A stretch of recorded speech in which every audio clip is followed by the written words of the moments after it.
Hi hello నమస్తే welcome to పురాలోకల్. మంత్రి కొండా సురేఖ చేసిన వ్యాఖ్యలతో తెలంగాణ రాష్ట్ర రాజకీయాల్లో అలాగే సినీ పరిశ్రమలో దుమారం అయితే రేగుతుంది. కేటీఆర్ని ఉద్దేశించి అక్కినేని కుటుంబంతో సంబంధాలు ఉన్నాయంటూ మంత్రి కొండా సురేఖ చేసిన వ్యాఖ్యల వల్ల అక్కినేని కుటుంబం చాలా బాధపడుతున్నట్టు తెలుస్తుంది. మొదటగా నాగార్జున స్పందించారు ఈ విషయం మీద.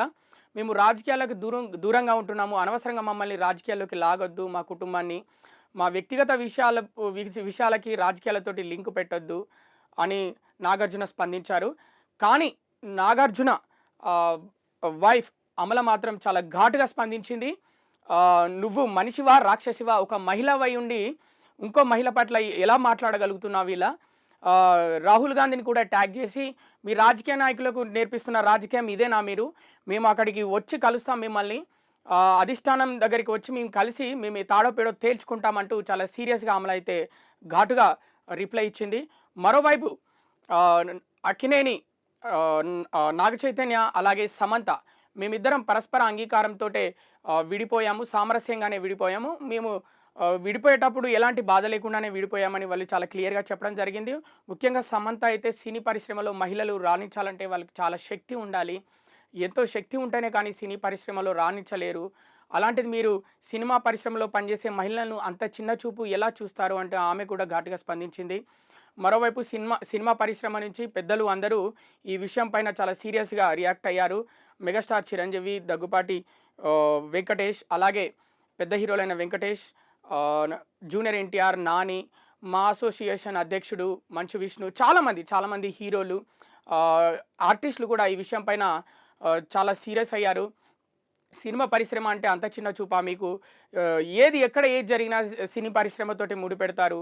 ఎందుకు సినిమా పరిశ్రమ పైనే ఊకే ఇలాంటి వ్యాఖ్యలు చేస్తారని వీళ్ళందరూ చాలా సీరియస్గా రియాక్ట్ అయ్యారు. వెంటనే క్షమాపణ చెప్పాలని అందరూ డిమాండ్ కూడా చేశారు. మరోవైపు రాష్ట్రంలో హైడ్రా దూకుడుని బీఆర్ఎస్ అడ్డుకుంటుంది కాబట్టి ఈ విధంగా ఈ మ్యాటర్ తెరపైకి తీసుకొచ్చారని మరికొంతమంది విశ్లేషకులు అయితే చెప్తున్నారు. ముఖ్యంగా నెటిజన్స్ కావాలనే ఈ టాపిక్ ముందుకు తీసుకొచ్చారు. అందులో ఒక మహిళా మంత్రిని ముందు పెట్టి ఈ టాపిక్ నడిపించారు. ఎందుకంటే గత 3 రోజులుగా చూస్తున్నాం హైడ్రా దూకుడికైతే కళ్ళెం పడింది. ఎందుకంటే హైకోర్టు కూడా మొట్టికాయలు వేసింది హైడ్రా పైన. మీకు పర్మిషన్ ఇస్తే హైకోర్టును కూడా కూల్చేసేటట్టున్నారని సీరియస్ అయింది. కాబట్టి ఇప్పుడు హైడ్రా అనే టాపిక్ను ఒకటి డైవర్ట్ చేయడానికి, హైడ్రా మీద ఉన్న నెగటివిటీని డైవర్ట్ చేయడానికి ఈ ఇప్పుడు ఇలాంటి వ్యాఖ్యలు ఒక మహిళా మంత్రితోటి చేయించారని అయితే అందరూ భావిస్తున్నారు. మరోవైపు బీఆర్ఎస్ మహిళా ప్రజా ప్రతినిధులు అయితే చాలా సీరియస్గా రియాక్ట్ అయ్యారు. ఆమె మనిషిగా అసలు ఆడదానివా, నువ్వు ఆడదానివేనా, మనిషివేనా అన్నట్టు చాలా సీరియస్గా రియాక్ట్ అయ్యారు. మరోవైపు సీతక్క ఆమె సమర్థించుకుంటూ ముఖ్యంగా కొండా సురేఖ చేసిన వ్యాఖ్యలు సమర్థిస్తూ మమ్మల్ని కూడా బీఆర్ఎస్ వాళ్ళు చాలా మాట్లాడినారు, చాలా వ్యాఖ్యలు చేశారు, అందుకే మేము రిప్లై ఇస్తున్నాము, దానికి తగ్గట్టుగానే మాట్లాడుతున్నామని ఆమె సమర్థించుకుంది. అలాగే కొండా సురేఖ మా వ్యాఖ్యలను కూడా, అభ్యంతరకర వ్యాఖ్యలను కూడా సమర్థించింది.